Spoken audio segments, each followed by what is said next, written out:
Всем привет! Вы на канале Дело мастера боится. Сегодня расскажу вам о том, как сделать пол с лагами на лоджии.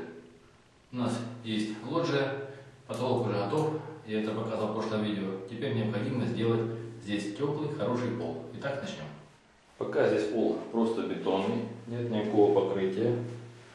Здесь есть маленький порожек бетонный, на который я скоро положу кафель. Для оборудования пола нам понадобится фольгоизол, пенопласт толщиной 10 см, брусья сосновые 10 на 10 см и ОСБ. Крепежные анкера длиной 18 см и диаметром 10 мм, а также саморезы по дереву длиной 4 см. Балкон имеет прямоугольную форму длиной 3 метра примерно, шириной 1,5 метра. Необходимо разложить 6 лаг так, чтобы между ними было расстояние 50 сантиметров в соответствии с шириной пенопласта. Не нужно было его резать по ширине. Учитывая, что периметр площади балкона имеет разное расстояние немножечко, необходимо сделать подвес каждого бруса в соответствии с этой длиной на 1 сантиметр короче. У меня 148 минус 1 сантиметр 147. И отпиливаем.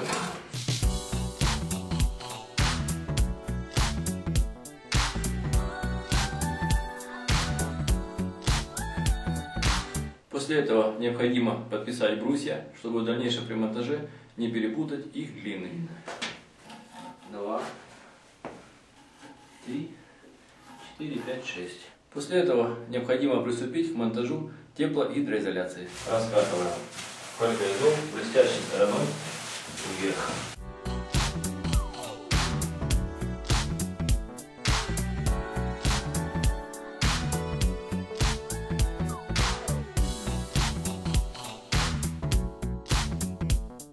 В итоге получилась такая тепло-влагоизоляция. Со стороны комнаты можно напуск не делать, потому что эта сторона теплая, и конденсата не будет. Теперь необходимо определиться с точным расположением брусьев. Для этого я использую лист пенопласта, который будет там лежать, уровень и перфоратор. Необходимо взять лист пенопласта, чтобы было меньше срезов.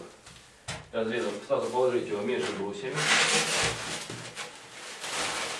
Плотно прижать и сделать на одной и другой стене разметку с местоположением этих брусьев.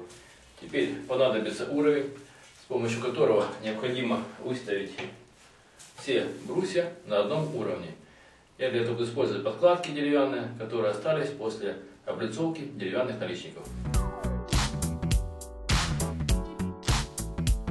После выставления по уровню двух соседних лаг их необходимо закрепить. Для этого я буду пользоваться анкерами длиной 182 мм и диаметром 10 мм. Толщина железобетонной плиты здесь 14 см. Этого достаточно для того, чтобы хорошо закрепить эти лаги. Бур перфоратора прекрасно просверливает и дерево, и бетон, поэтому предварительно сверлить отверстие в дереве не нужно. Единственное, что нужно сверлить немножечко дальше от края, примерно на 10-15 см.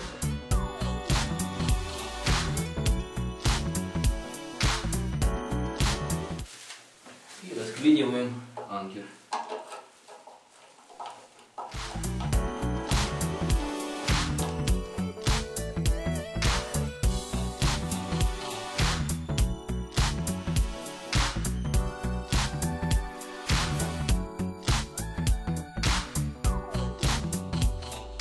Если нужны очень маленькие подкладки, то я использую кусочки линолеума, который остался после ремонта.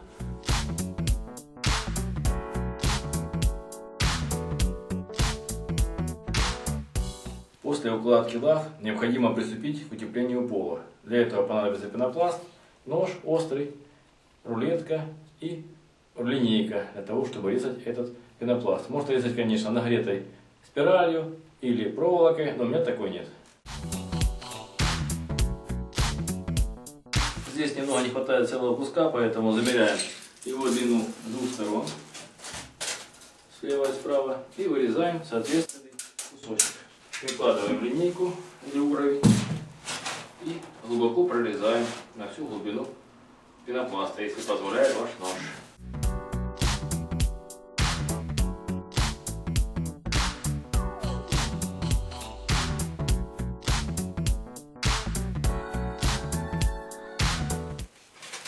Готов, можно ложить на свое место.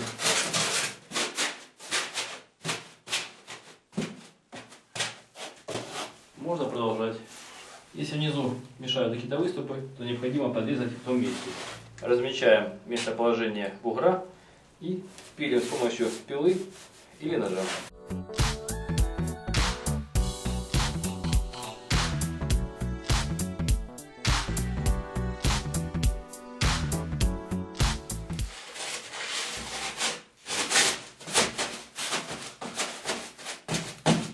После утепления пола пенопластом необходимо раскроить и выложить USB так, чтобы швы находились на лагах ровно по центру. Отмечаем места неровности стены. Теперь с помощью электролобзика необходимо подрезать уступающие и мешающие места. Для резки USB лучше применять пилу с крупным зубом. Толщина листа у меня 1,5 см.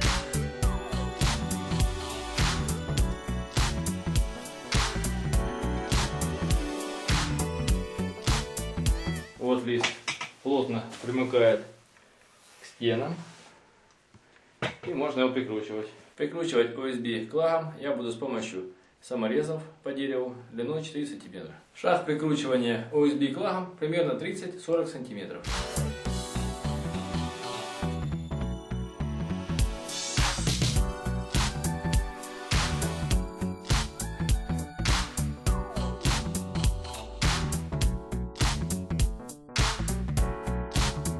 Раскрой USB не позволил бесшовно сделать весь пол, поэтому у меня со стороны улицы идет узкая полоса 25 см. Ее необходимо подрезать, и также необходимо, чтобы она своими концами упиралась на все лаги, иначе она будет играть. Зазоры я оставляю минимальные, в дальнейшем это закроется здесь линолеум все.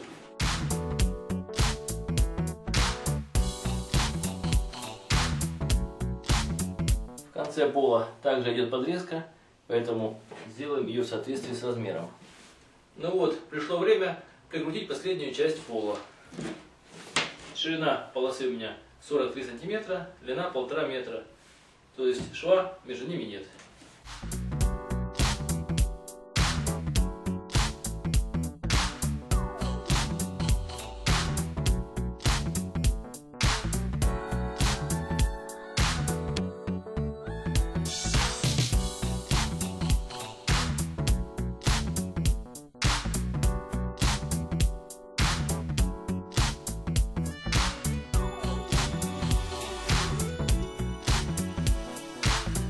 Результатом нашей работы стал вот такой симпатичный пол из USB.